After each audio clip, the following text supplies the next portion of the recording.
Hi everyone, I'm Zach Reinhardt, here to review the new Takuya Kuroda record, Zigzagger.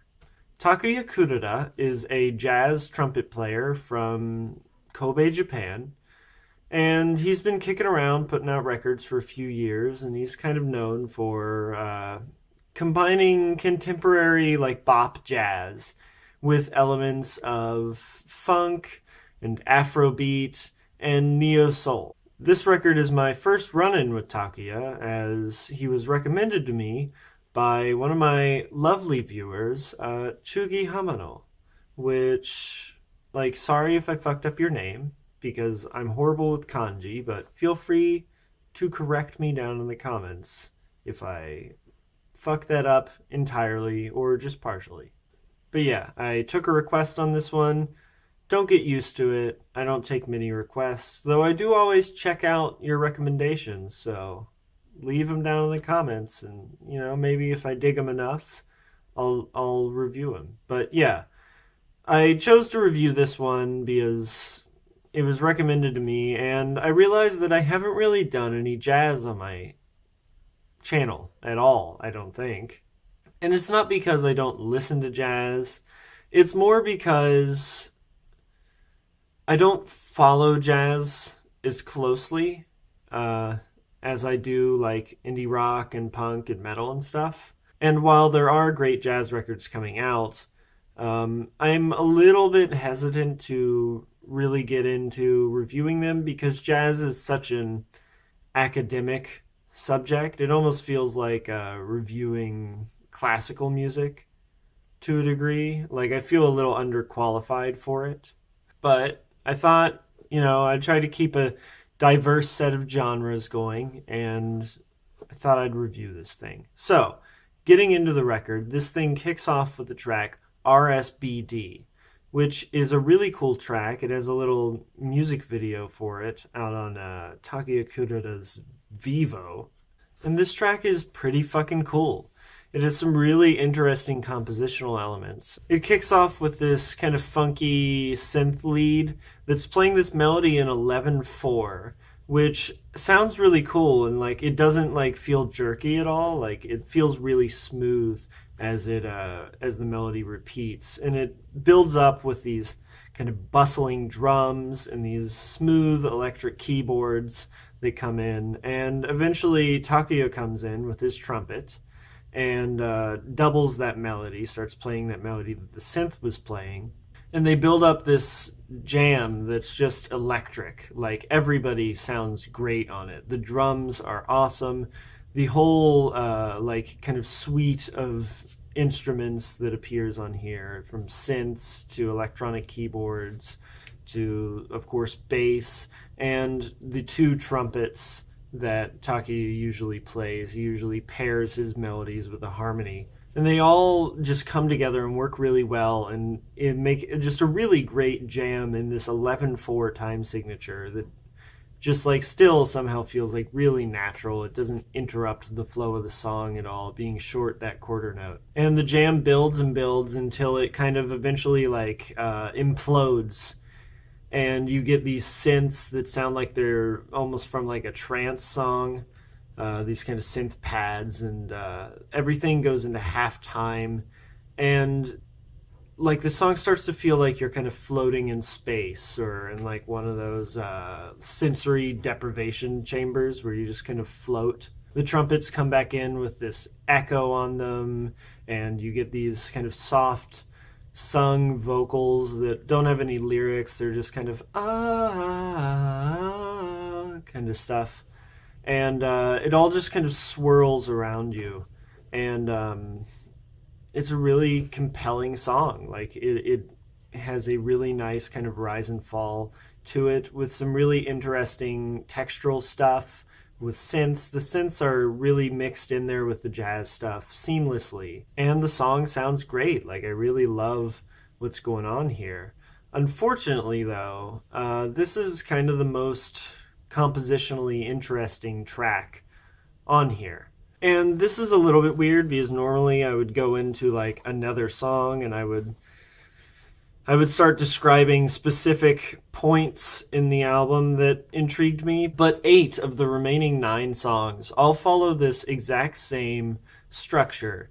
And I feel like I need to talk about these songs kind of in general for a little while. These songs all have the same basic structure of head, soloing, head. Now, the head is a jazz term that just refers to the primary melodic theme of a song, or even just the primary melody of the song. In jazz, you can oftentimes get away with this kind of head, solo, head structure, and all you need to know is the kind of chord progression of the song and the head melody to play at the beginning and return to at the end, and kind of a reference in your solo, maybe. To give an example, Autumn Leaves has a really iconic head that goes like this.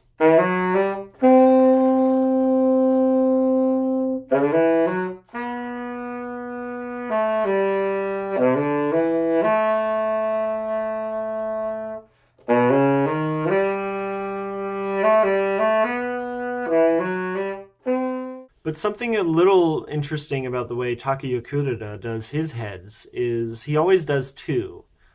Pretty much always. I think there might be one song where he only has 1.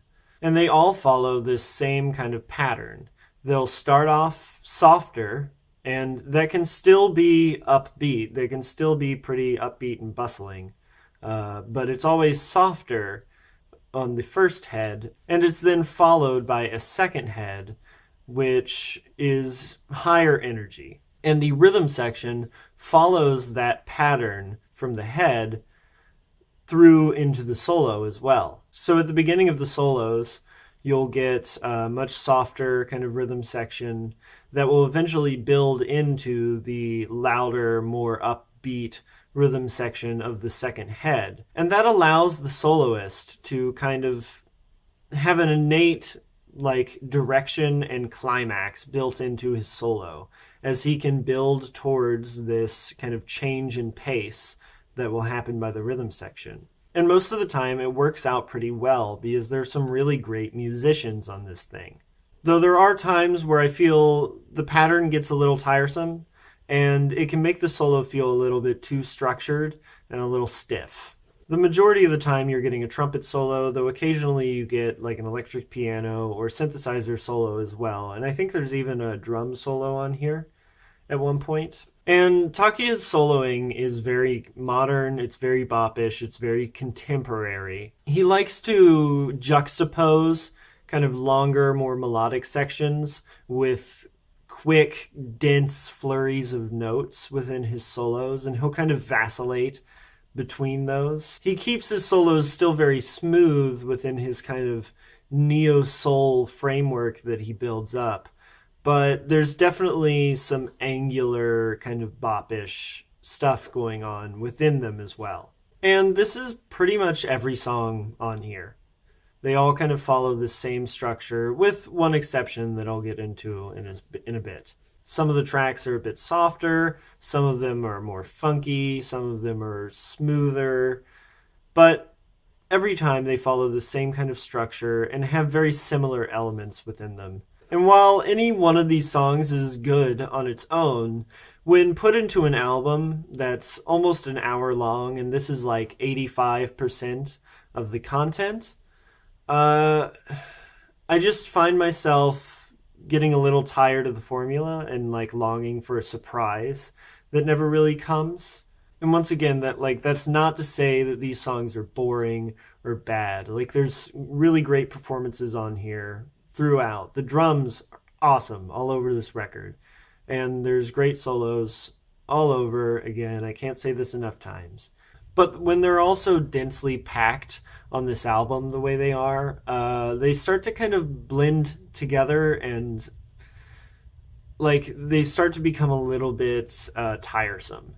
One notable exception to this formula, though, is track 5, Do They Know, which is a pretty smooth, neo-soul track with a focus on vocals on here that are very kind of softly sung.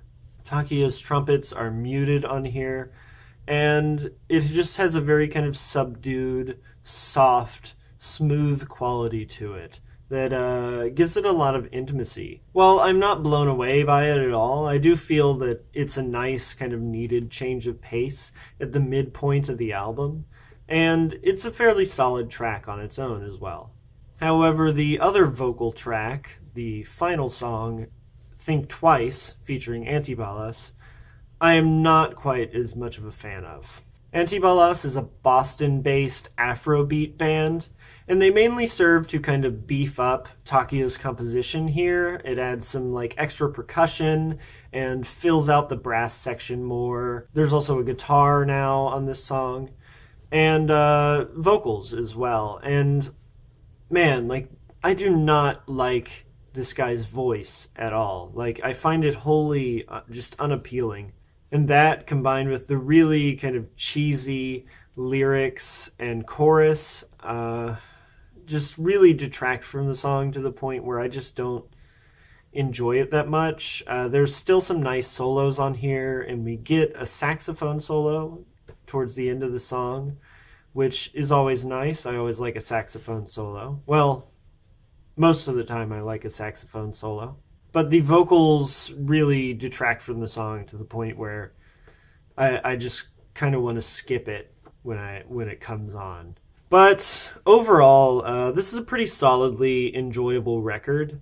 I do feel it gets a bit stuck in its ways and maybe gets a little stiff at times, but there's great performances all over this thing, and some cool compositional elements at some points, and always like great soloing. I'm feeling a 7.5 on this thing. I just wish there was a little bit more going on compositionally on this. And when I think of other like older great jazz albums that do this kind of solo head thing through the whole album, they always have like really kind of incredible mind-blowing like solos. Like I think back to like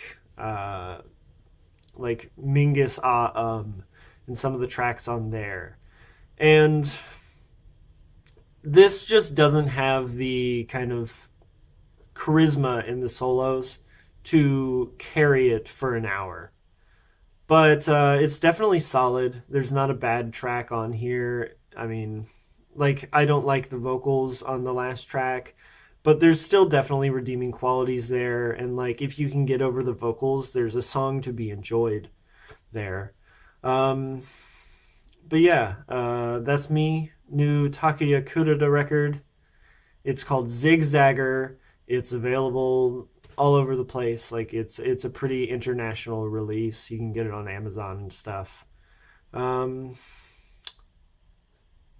Peace.